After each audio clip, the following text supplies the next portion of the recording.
During my time back in San Diego, my errands ran on longer than I would have liked, preventing me from returning to Redding for 2 weeks. During that time, the fires had not gotten much better, calling into question my return to Oregon. You see, the Pacific Northwest had been getting hammered by fires, with Eugene being downwind from one of the worst hit parts.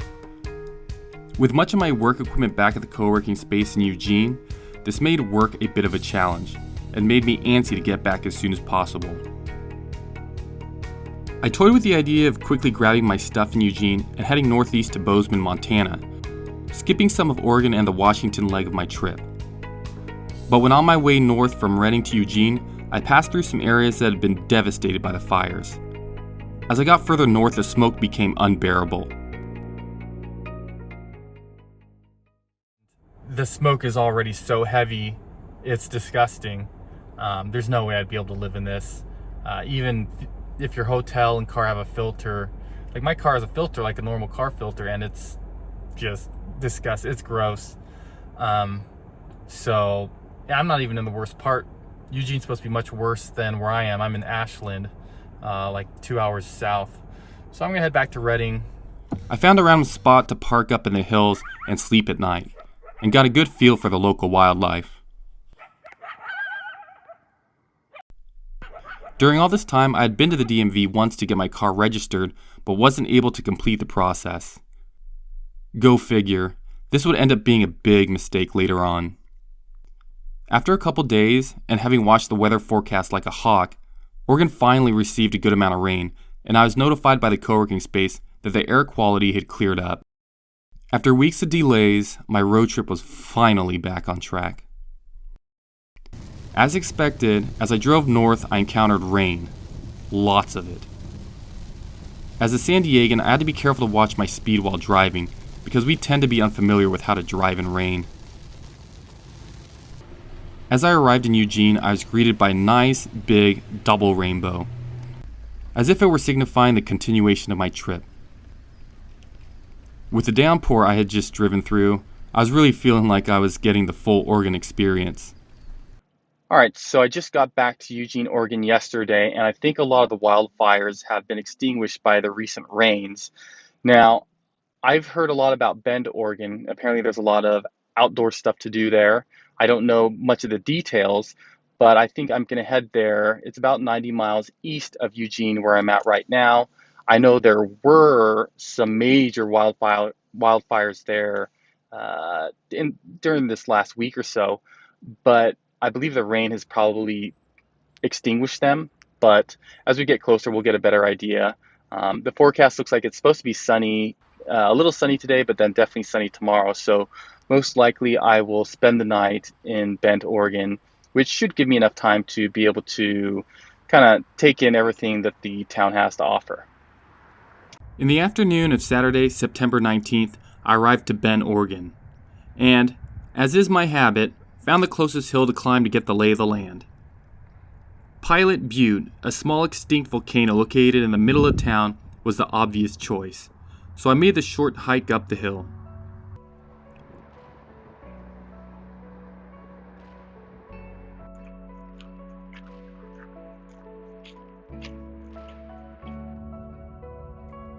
At the top, I was able to get a great 360-degree view of the area, which looked beautiful as the sun started to peek through the clouds that had recently extinguished much of the fires that had been devastating the state. This also gave me a great opportunity to try out my new Mavic Air 2, an upgrade from my earlier drone, the Mavic Mini.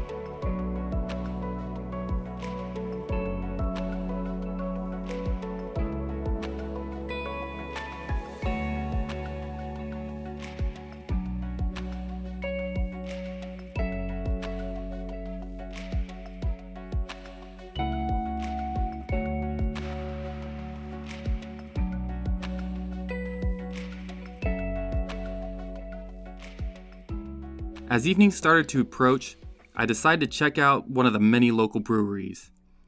You see, Oregon is a hotspot for microbreweries, and some of them had opened up outdoor areas where you can enjoy their beers on draft and a bite to eat.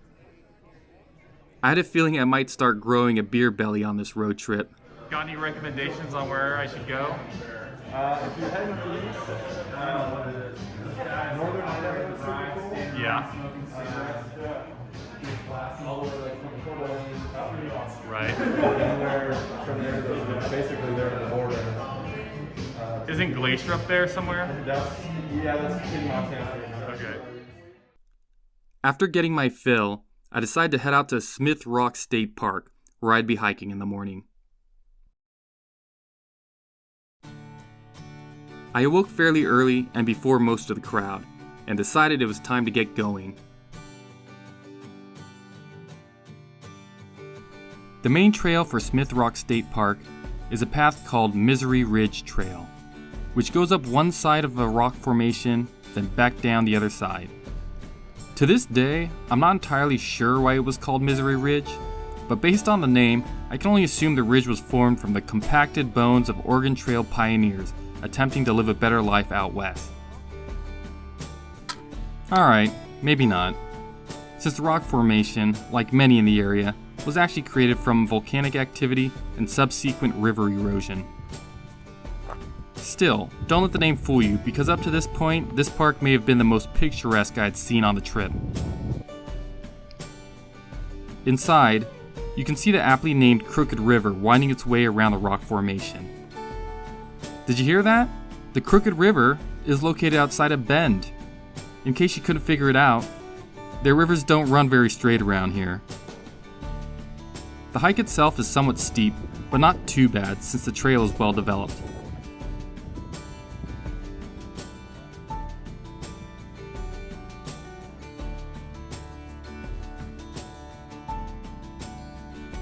The September Oregon weather was nice, if a bit chilly.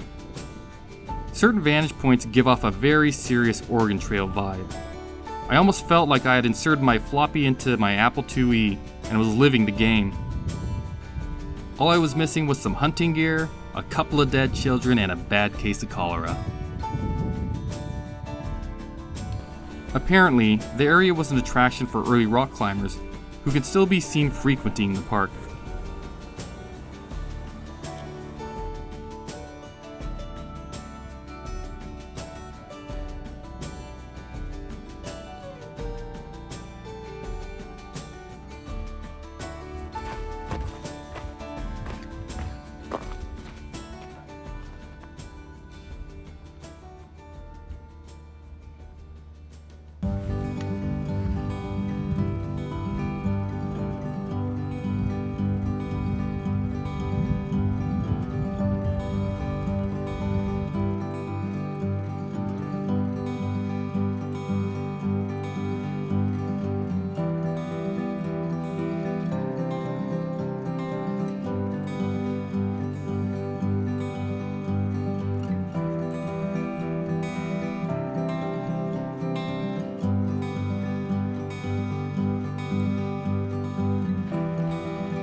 On the way back to the parking lot, I dipped my toe into the Crooked River and pondered if I should take a plunge.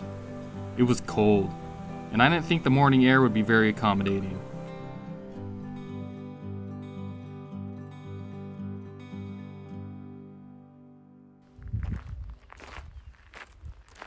I worked my way back up to the car. I had a better idea for a quick rinse. While talking to a couple at the brewery the night before, they mentioned a nice place called Tumalo Falls to the west of town that they highly recommended. I heard waterfall and my ears perked up, so I headed west to check it out. Alright, walking up. Excited to see what this bad boy looks like. Got my towel. Gonna be getting wet. There it is right there. All right, so it wasn't super accessible from the parking lot area, but it looks like we do have a path. So I'm going to be bushwhacking it a little bit here. The path isn't super developed, but it's looking like there's gonna be a nice reward at the end. The path is definitely sketchy. Oof. Muddy. But I did come prepared. So we're almost there. Ugh. Oh, Jesus Christ.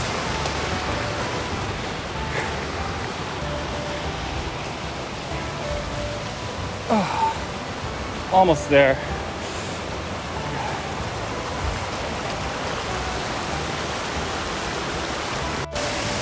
Boy, we made it.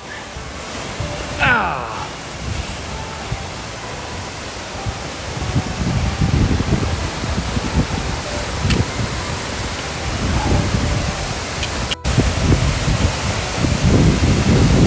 Nice little rainbow.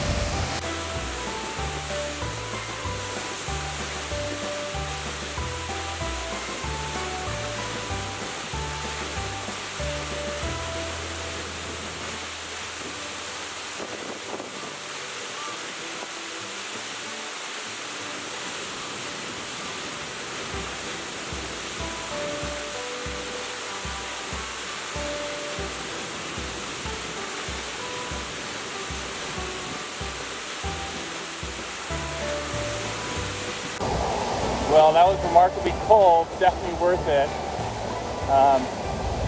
Definitely glad I tried actually accessing the waterfall because it's not often you get access this close.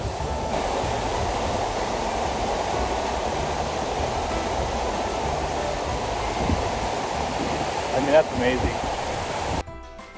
With it getting later in the day and a long drive ahead of me, I decided to start heading back to Eugene, feeling squeaky clean. But not before grabbing another burger and brew, and exploring the downtown area with my new drone.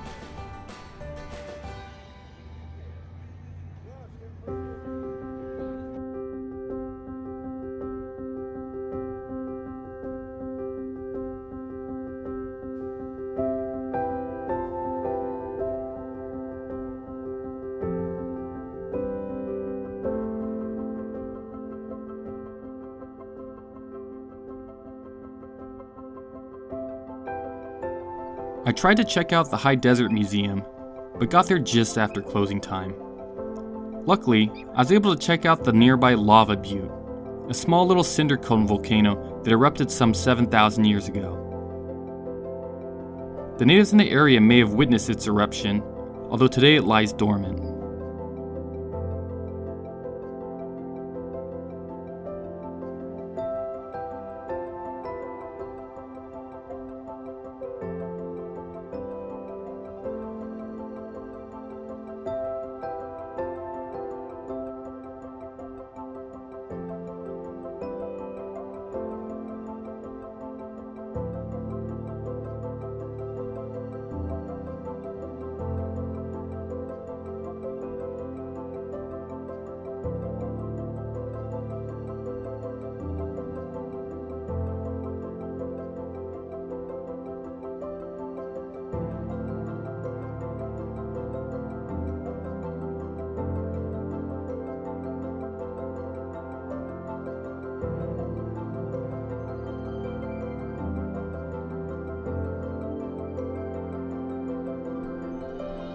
Having spent a weekend full of adventure and finally visiting the much talked about Bend, Oregon, it was time to head back to Eugene to prepare for the work week.